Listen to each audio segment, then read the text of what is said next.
welcome to Freedom Decoded. We're Demir and Carey Bentley. We ditched the 9-to-5, moved abroad. Now we live in Medellin, Colombia. And professionally, we help other people get control of their time, get control of their life, and start designing a life that really works for them. You can find out more about us at lifehackmethod.com. And this podcast is our chance to, let you behind the curtain a little bit and talk about a subject that we're personally really passionate about in the moment. So today we're going to be talking about prioritization using the one thing methodology and how to resolve a paradox that is sort of embedded within that methodology. Or, as we're going to prove, a seeming paradox. It really is just a seeming paradox. Yes. Yeah. Why don't we jump in and just say the smallest bit of context for people who, of course, what is the one thing? Maybe somebody's coming in here and they're like, what are you even talking about? So the one thing is a paradigm that was created in a book of the same name, The One Thing by Jay Papasan and Gary Keller. And they wrote this book. It's titled The One Thing. It's one of my favorite books. I've read it like 15 times, famously. I just love that book and read it until it became a part of my thinking. Anyways, the premise of this book, and I'm vastly oversimplifying it, is that humans really aren't good at focusing on multiple things at one time. We have the illusion that we can. So it's almost like a unicorn. If I asked somebody to draw a unicorn, everybody in the world would be able to draw a unicorn. And yet, does one exist? No. So we have this collective fantasy that we can multitask and keep multiple tracks and priorities in our mind. And in the one thing, they basically say, nope, we can't. We can really only focus on one thing at a time, and winning or losing is just about how good you choose that one thing. Yeah, and I think they take it even further, which is to emphasize that the one thing that you choose needs to be leveraged. So it can't just be like any old thing. And we're going to talk about what leverage is in a second. But I think what's cool too is that now science backs that up. Yeah. Like science, even in like day-to-day actions, shows that there is no such thing as multitasking. It's just like rapid single tasking, which is really helpful sort of on a micro level to understand that that's just naturally how our brains work. Yeah. It's like one thing at a time. Yeah. And we're going to get into that. But I'll just, for the people who are just coming in completely new to this idea, the one thing paradigm, Gary Keller, Jay Papasan, check out the book. Now, because it's so popular and because so much of our methodology builds on top of that, a lot of people will come almost in like mid-panic attack and be like, Carey, Demir, how dare you? They're actually offended. Right. Almost they feel like attacked. They feel like what we're saying is, hey, in your busy life where there's 1,000 things that you got to do this week, we only want you to do one thing. Right. And that's not at all what we're saying. Right. Like, how could you tell us to only do one thing? I have like a list of thousands of things that I have to do, and they're all urgent and I have to do them. So clearly, this won't work for me. There's a certain type of person, it's not every person, but like 1 out of 20 people who come into the tribe, they come in looking for relief. And they misinterpret what we mean by using the one thing methodology, and they take it as the most offensive slap on the face, like the last straw. I've had such a busy life, and this guy dares to tell me that I can only do one thing a week. Let me just assure you and everybody who might be listening, no, you're going to do 1,000 things this week. Right. The question is, what's the most important thing that you're going to do this week? And clarity or lack of clarity on that ends up being pretty much the whole ballgame. So right. let's now that we've sort of set a table, as it were, why don't we start to unpack this a bit? Yeah. Okay, cool. So what we're talking about with the one thing is, what is your number one priority? Meaning it comes before all your other priorities, because I'm sure you have other things you have to get done, other urgent tasks breathing down your neck. The one thing is meant to be the thing that you do first before everything else. Yeah. And by doing it, then you guarantee that you have done the most important thing with your time this week. And so even if the rest of the week, honestly, like goes up in flames, and you have to deal with all these other emergencies throughout your week, you know that you've carved off enough time and done your number one priority. And it's such a relieving feeling when you get that done. Like, we have tons of things we have to do every week. It's not like we've created some kind of workflow where we only ever have to do one thing. Obviously, we have tons of things we have to do. But just that feeling of knowing like, okay, I've done the most important thing. Now, let's talk about that word important, because I think this is also where people get tripped up a little bit. This word important can be interpreted in so many different ways. It's sometimes 180-degree difference. So for example, if somebody had a parking ticket that was way overdue and now they're getting late fees on it, it could feel massively important to pay off that parking ticket. And I'm not arguing that it is important, but it's not leveraged. Yeah, so let's talk about leverage. When we say important, we imply leverage. And leverage is simply the thing that you can do that moves you forward in the most powerful way in any given timeline. Today, this week, this month. So when you hear us say, for example, what's your most leveraged thing to do this month? What we're really saying is, what can you do this month that moves your life forward in the most powerful and the most effective way? Yeah, so I'll give you a quick example of that. Like, what's my most leveraged priority this week, so that maybe this will help clarify it, because it's kind of a tricky concept. But basically, my most leveraged priority this week is to send out 10 more requests for endorsements for our upcoming book. Now, why is that leveraged? Well, if we can get those several endorsements necessary for our book promotion, then it's going to make promoting the book so much easier.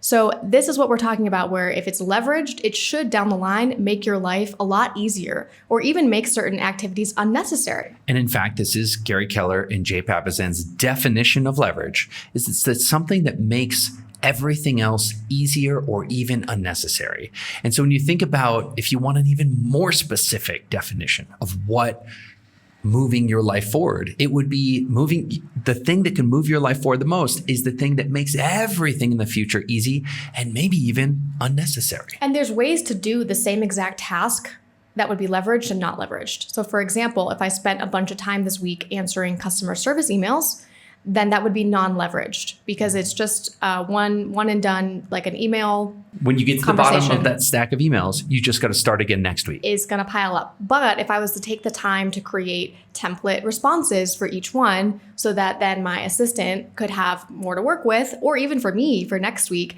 I wouldn't have to think about what to write. I'd be able to copy and paste. Now that takes a non-leveraged activity and makes it leveraged. Exactly. Now contrast this with paying the parking ticket. Could you say that paying a massively overdue parking ticket makes your life easier or makes things in your future easier or unnecessary? And the answer is comically, no, of course not. So let me just, although there's many dimensions of feeling that are something are important, let me reduce it for simplicity's sake to two. Something that really has you behind the ball and you've just got to catch up, meaning it's a thorn in your side that you just need to pull out, versus something that actually lifts you up and propels you forward and makes things easier in the future. So that when we talk about important, let's come back to this word important. Yes. What we're really saying is leverage. And yet when many of our clients come to us and say, I need to do this important thing, what we really realize is it's not leverage. Right. And so it's just something that's breathing down their neck, or somebody's screaming at them for it, but it's not actually something that's going to improve their life. Right. Now, if you'll let me build on this for a second, I'll just say that the next big important point here is that most people will say, well, duh, that's so obvious. They're like, oh my God, of course. And yet almost every client we've ever had come in to our business down the line would somehow finish their week and not get that one thing that they'd said they need to get done. Let's talk about why that is. Well, it's because they want to spend time like warming up with small ball tasks. Talk about this. What is a warming up? I mean, I'm guilty of this as much as anybody else, because you take a look at your list and all the items on the list look the same, right? Just because of the way the list works. So you might see a really easy task on there. You're like, oh, well, it's first thing in the morning. Like I just had my coffee. Let me just take care of this easy thing real quick. And so then you spend the first hour or 2 hours of your day just sort of like doing these small ball tasks, warming up. Well, guess what? Then by the afternoon, you're like tired already. Or you get hit by what we call an unwanted, unplanned work item that just bam, blows up on you, and you had an intention to work on that big thing. I'm warming up to work on the big thing in the afternoon. I'm going to clear out all the space in my mind and have the mental capacity to focus on the most important thing. I mean, I get the impulse. But a lot of times what happens is you're warming up to warm up to warm up to warm up. And then all of a sudden it's Friday afternoon and that big thing never got done. I mean, there's an absurdity to it. And yet it happens to Every single person. It's natural. I think it's sort of like that mirage where you're like, well, in order to tackle this big thing and overcome my resistance to it, I need to like clear out everything else so that I can feel relaxed and like feel ready. But I think the thing to remember is like, you're never going to feel ready. Like you just have to dive into it. Yeah. And actually, just the act of diving into it is what's going to make you feel ready, not doing this other stuff. Okay, so if number one is that people aren't getting to their leverage priority because they are warming up perpetually, number two would be a lot of times those big leverage things have a lot of fear and stress and resistance tied to it. So for example, we're writing and promoting a book right now, and we're constantly encountering this not good enoughism. Is the book going to be good enough? Are we going to be seen as good enough? So it's not just the mechanics of writing and promoting the book, it's also all the emotional baggage along with it. And so those types of priorities feel heavier. And so subconsciously our animal brain's like, maybe we'll just not do that today. And then Friday arrives and you never did it. Right. Yeah. And I think another thing that happens a lot is, frankly, people are using the wrong selection criteria. So rather than thinking about like, hey, what's the one thing, they're trying to be like, oh, well, here's these 5 things and I want to get them all done. And sure, it's like you're used to getting a lot of things done, but it's very important to have that list of priorities. So like, which one is going to come first? Which one is going to come second? Yeah. Third, fourth, fifth, so that you know you're always tackling the next highest priority item. Well, the weirdest thing is that hair on fire exploding grenade in your to-do list, if you really think about it, usually doesn't move you forward. And so often when we just go around in life putting out fires and jumping on grenades, then we end the year or we even end a decade and we think, wait, why am I not moved forward? How have I been a hero jumping on grenades for a decade, but I didn't get that promotion and I didn't write that book and I didn't start that business? And the reason is because you weren't really looking for the leverage of like what moves my life forward. Often that's quiet. It doesn't shout. It's not on fire. You just ran straight towards the most crazy on fire explosions in your life. I remember I used to do that all the time in my job. And I thought my job was to simply do everything that was expected of me at work. And it reached a point where like my boss was confused about this project. Our whole team was confused. It wasn't working. And I just took the entire weekend and I designed a new process for that from scratch. No one had asked me to do it.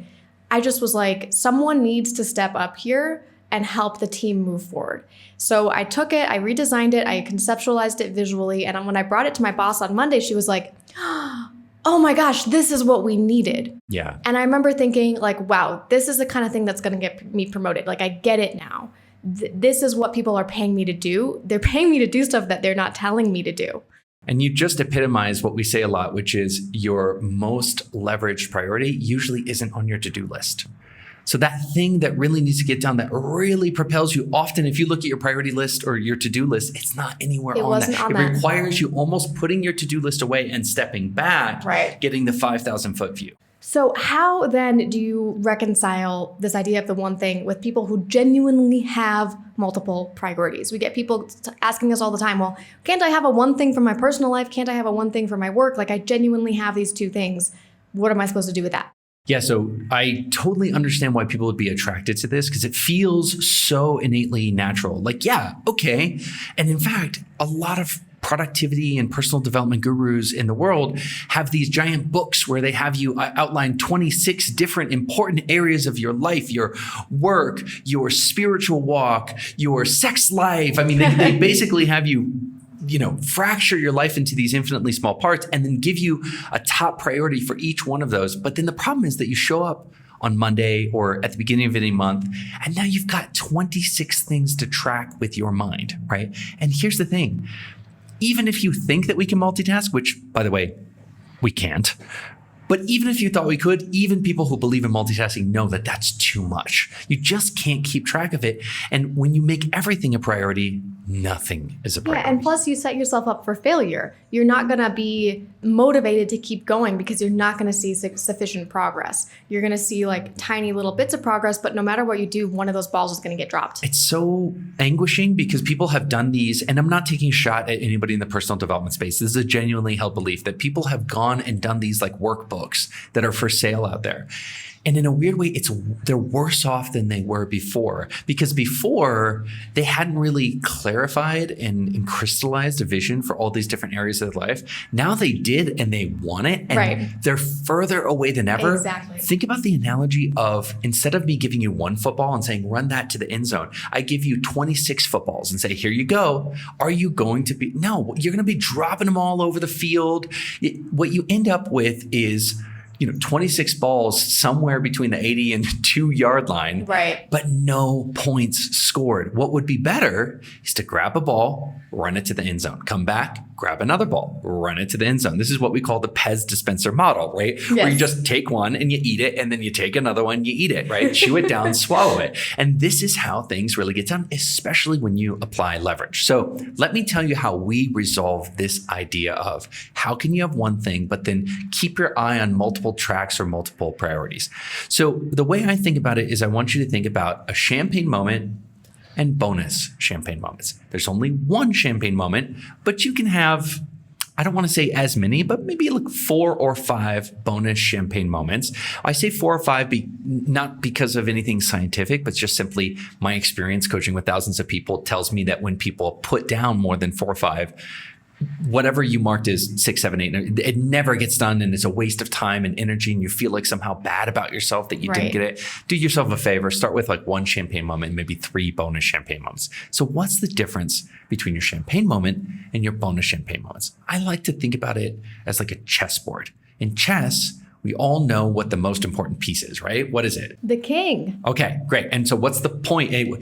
You're not winning the game necessarily, but you don't lose the game as long as you protect Exactly. your king. I love this analogy because it shows you how basically sacrifice is necessary. Yeah. There's not a single person who plays a game of chess who does not sacrifice at least one player. Yeah, you can't go through chess and say, oh my goodness, I can't sacrifice a pawn or a rook. No, you don't want to sacrifice any of your players. So you're not being haphazard and saying, let's get rid of this pawn. Right. You're really actively trying to preserve all your chess pieces. But when push comes to shove, you know which players you would sacrifice and in which order, which players are more important. For which game. If the gain is worth it, then you sacrifice the player. Now, to make it even easier, imagine a chess board where there are only 2 types of players. There were just a king and pawns. That would make it infinitely easy, because you would know, hey, if it's a pawn, I can sacrifice it. If it's a king, I'll do anything to save it. Right. And so this is how I think about your champagne moment versus your bonus champagne moment. Your champagne moment is your king. If you lose your champagne moment, meaning you finish the week or you finish the month and did not complete your champagne moment, you have pretty much taken yourself out of your game. You lost that increment of time where you could have moved your life forward, and you're never going to get it back. Right. Right. But if you lose a bonus champagne moment, I mean, it's not great, but you were able to protect your king. So the way I think about my bonus champagne moments is, yes, I do give myself a champagne moment for the week, and then 2 or 3 or maybe 4, depending on the size, bonus champagne moments, but I see them all as sacrificable. Right. And I before anybody says it, I know that's not a word, but I like it. It sounds right. It sounds wordy. It sounds like the right word here, sacrificable. Right. So all of my bonus champagne moments are sacrificable. And that means that I would probably shed a tear if they didn't get done, but it would be the right kind of tear, because I'd still be able to go home, hold my head high and say, but I defended my king. Right. Let me toss this to you. Is this making sense so far? Totally. Yeah. I think so. For me, what I do is I have that one champagne moment, which is my number 1 leveraged priority. I have a bonus champagne moment. And then some weeks I even have, I call it like a double bonus. Like if I'm extra specially awesome, I would also do this week. So it really helps in my mind having that. And I even translate that to how they get scheduled. So my number 1 champagne moment's always really early on in the week. Yes. Like as early as I can do it. And then my other 2 are scheduled in slightly later in the week, so that it really, my whole workflow is designed to help me get that number 1 thing done. Exactly. So notice what you said. Whereas most people will spend their whole week warming up and saying, once I get all the mess of life cleared up, then late in the day or late in the week, then I'll tackle this big important thing. You're doing the opposite. Exactly. You're saying like, I'm going to use my key life force, my best energy, and I'm going to move heaven and earth to get my big priority done this week, because if I do, I know I've pretty much won the game and everything else is gravy. If I can just add one more thing onto that, for a lot of our clients who use Asana like we do, which is a task management platform, people struggle with this idea of leaving tasks undone inside of a task list platform or even on a to-do list. And they're like, wow, it makes me feel so bad when I look at my list and so many things didn't get done that day. I don't feel that way as long as my number one thing got done. Yes. So I'm looking at my list, and sure, it's meant to be a list of everything I should do in an ideal world. But I already know, looking at it, I'm like, probably not all going to get done. My job is to make sure those most important things done. And I don't feel bad at all about just deleting things that I think I'm not going to get to that, or pushing it off to a future date and being like, that's not a this week thing. That's a next week thing, maybe. So think about the difference. With you, when you've gotten your big champagne moment done by Tuesday, you go into Wednesday, Thursday, and Friday, no, it's just whistling like, hey, this is all gravy. I'm going to try to get as much of my to-do list done as I possibly can between now and Friday night. But frankly, I've already won this game. Exactly. Versus many people who plan out their day and say, if I didn't get every single thing I said I was going to get done on this day or this week done, well, then it's a loss. Right. So you've given yourself an easier way to win the week, a standard by which you can go home at the end of the week. And let's be honest, like we all finished the week on Friday with more things that we needed to do, things that we told ourselves had to get done this week. And the human experience now is that every single one of us is going to get to Friday, and some of those can't miss items will have gotten missed, right? And so this is a standard where you can still live with yourself and say, okay, but at least I got my champagne moment done, maybe even a bonus champagne moment. Well, I think one of the reasons most people aren't getting their number one priority done in the week too is because they're still stuck in this planning fallacy. Yeah. Can you explain a little bit more about what that is? Yeah, so the planning fallacy is a really well-known cognitive bias. And it's our tendency to overestimate what we can do and underestimate how long things take to do. And what's important about that is knowing that every single human being is biased in that direction. This also explains why people aren't hitting their goals, right? So when people are setting champagne moments or bonus champagne moments, or even if they're not calling it that, they're just setting their 5 goals for the week or whatever it might be, they're not sizing it properly. And now there's a couple things that can really help with that. One is time tracking. When you're time tracking and you're planning your week the way that we do it with the winning the week methodology, you're going to really tamp down on the planning fallacy and get your conception of your time closer in line with your actual time. So what you're doing is using external data, the time tracking data and your weekly pre-plan, when looped, played week after week, are going to get you closer and closer to reality of what you can actually do and how long things actually take. But most of us don't start there. We're not doing the winning the week methodology and we're not tracking our time. And so what means is our perception of what we should be able to get done. And reality is this like Texas-sized gulf between the two. Of course, that opens you up to shame and guilt and disappointment and just frustration, because when you're sitting there setting these goals, it feels eminently doable. And then when you get into the reality and the mud and the blood and the guts, it's not doable. And then you play that sort of downward spiral cycle. So another thing is you shouldn't be surprised then that many people who come in and start working with us, I tell them not to select any bonus champagne moments, maybe 1 or 2, because most of them aren't even completing their champagne moment. They're so deep in magical thinking. They're so deep in the planning fallacy that they don't even have enough time to get their champagne moment done in the week together with all of the other shallow work that they have to do. So often we'll work for a month just to get to a point where somebody's sizing their champagne moments realistically enough to complete their champagne moments consistently throughout the week. And then you can start thinking about, okay, when you're hitting your champagne moments every single week, you can say, I'll have 1 or 2 bonus champagne moments just in case I get a little bit ahead of it. And what I love about this process is that once you get used to it, and you have that sort of like new feeling around time, you're much better equipped to say yes and no to the right things. So you'll just intuitively be able to sense, like someone asks you to do something, you'll just intuitively know, like, can I do that or can I not do that? And you'll, of course, try to say no because you want to be defending those champagne moments.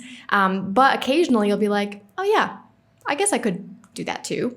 But it also just frees your mind up to be like, yeah, no, if I say yes to this right now, I know for a fact I'm not going to be able to get one of my bonus champagne moments done, and I really don't want that. So like I'm going to say no or not now. Yeah. Now, one of the things we're not getting into, so I'll just put a little placeholder here, is a bonus champagne moment and a champagne moment might show up in your to-do list, but they're not equal to every other thing in your to-do list. Totally. They're those, special stars in the constellation, right? So there's a lot of stars in the constellation, but there's those ones we navigate towards, like the North Star, right? And that's what a champagne moment or a bonus champagne moment. It's you sort of circling in red or underlining or highlighting one task and saying, that's the task hiding in the sea of tasks or the constellation of tasks that's actually going to move me forward in the most tangible way. So in our training in Lifehack Tribe, this month, what we're going to do is a training on this same topic, advanced life map, advanced one thing. How do you responsibly run multiple tracks of priorities, but still employ the one thing? So that's going to be a masterclass we're going to do this month inside of Tribe. Awesome. So don't miss that. And in that training, we're going to go deeper into this concept of, wait, so champagne moments show up on your task list, but they're not only tasks, there's something bigger. So we're going to unpack that and explain that as well. We're not going to get into that as much right here. Yeah. Okay, so really quick though, before we move on, I just want to say that it's mid-month right now, and I'm looking at my archive of completed champagne moments, meaning when I complete a champagne moment or a bonus champagne moment, I don't throw it away. I save it in a little list because it makes me feel good to read that list and do my monthly review and see what I got done.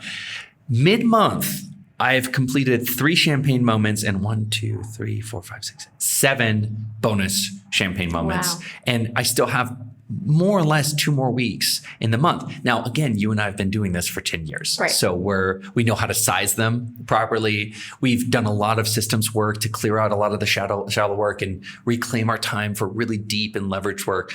So the beginner wouldn't come in and do that. I just want to give somebody a preview of like, hey, if you really live this life and you do this for a long period of time, it's not as if you can't get a lot of things done. Right. And these are just the important things you're doing. You're just talking about the most important things there. In addition to those, I happen to know you've done a bajillion other 50 or 100 shallow work tasks. Right. But we don't even think about those because we're like, all right, that's just necessary. That's just stuff we have to do, but it comes after the most important work gets done.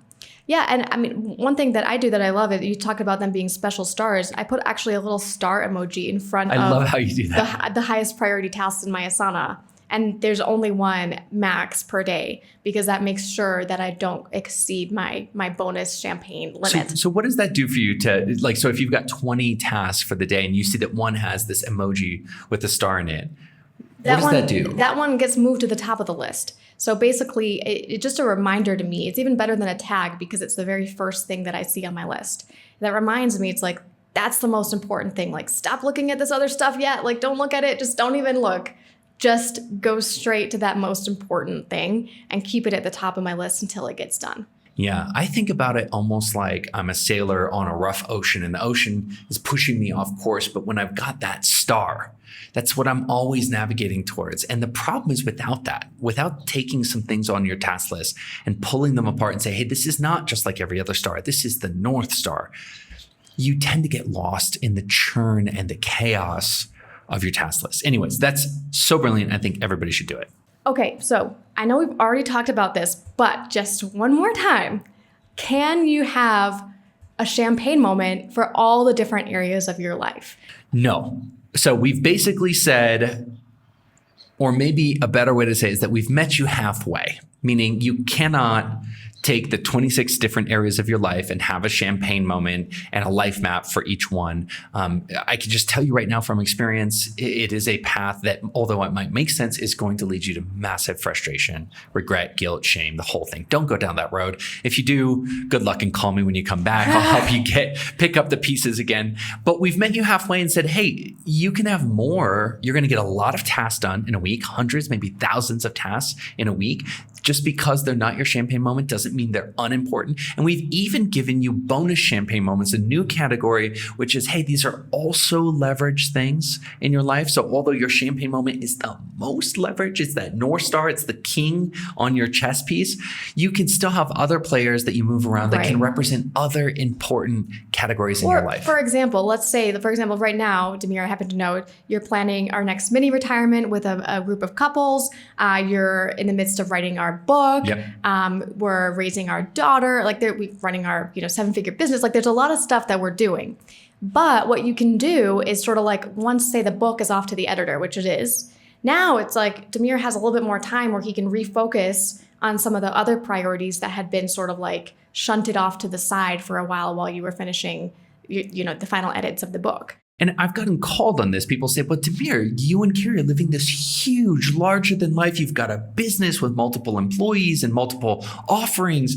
You run this couples retreat on the side just for funsies. Mm-hmm. You've got a daughter. And I'll get two interesting reactions. Number one is you can't possibly say that you only focus on one thing at a time. Right. And the answer is that I understand that from the outside, it might look that it stands to reason and logic that if somebody looks like they're doing a lot of things on the outside, then they must be focusing on a lot of things. But what we did was we really just started with the most leveraged thing. And I'm not going to retell the entire life story, but in hyper short, Carey and I realized that nothing could get fixed in our life, not my health, not Carey's health, not our desire to travel, not our desire to homeschool our kids, that none of that would fit with working in a corporate environment. Mm-hmm. And so we knew at the beginning of the beginning of the beginning that the most leveraged thing for us would be to break out and start our own business and be our own boss. And that one decision has served everything behind it. It's been like the domino in front of all the other dominoes. So for example, 3 times a week, I take 2 hours and I go do what many would consider a lavish workout session. Now, that was made possible because we created our own business and became entrepreneurs. Right. And so in the moment, rewind the tape and go back into that moment. And I could see that somebody would say, oh, I want to start a business, but I also want to work on my health. I want to do both at the same time. And the truth is that we had the clarity because of the One Thing book and other coaching we'd done, that we knew that we didn't have to worry about the health thing as long as we took an action that supported the health thing down the line. And that's exactly what it was for me. I wanted to have our own business because I wanted to be able to control my stress, which was the number one thing triggering my chronic illness. So yeah, it's like, sure, starting a business is also inherently stressful, but I knew that down the line, I would be able to control my environment in a much better way. And that's exactly what's happened. So yeah, I think that's so smart to just take that really long-term view when it comes to your leverage ladder, your champagne moments, and really start to work on one at a time. Because then you'll hit those really crucial turning point moments where one decision is going to make a whole range of other things possible. Exactly. And I'll just close on this. There's Gary Keller and J.E. Papasan's leveraging question. So remember that. What can I do such that by doing it, it makes everything easier or unnecessary in the future? But I have a couple other formulations that I found that people also can relate to. So one is, what's the one thing I can do that serves all of the priority areas in my life? So I'm going to repeat that because it's so important. What's the one thing I can do this week, this month, this year that opens up possibilities, not just in one area, but in every area of my life? Here's another formulation. What's one thing I can do that makes everything easier in all those dimensions of my life? Meaning, instead of worrying about your health, what's one thing I can do that makes it easier to live a healthy life? What's one thing I can do that makes it easier to start a business? And all of to be a great husband, to be a great father. Not for nothing, shameless plug here. A lot of people will ask themselves that question and come up with, oh, I need more time. I need more time to be a better father, to be a better husband, to invest in a business. And that's why we love what we do at Lifehack Method, is because what we're really doing, when you look at us, you're probably seeing two people who are like, let's get you more productive. We love productivity. But when we think about ourselves, what we realize is we're empowering somebody with a skill that is watering every plant in their garden. Right. Totally. All right. Well, folks, please let us know in the comments. Do you have your own champagne moment? What are you thinking about is the most leveraged thing for you to be doing right now? And if you're in Tribe, make sure to get on the members site right now and register for that training that Demir is going to be delivering very soon. Oh, we are going to take this topic, which we've just hit on the top level, and we're going to drill it down to an insane and detailed and specific level. We're also going to do Q&A and workshop it. So I can't wait to see you guys in that. Awesome. Thanks, gang.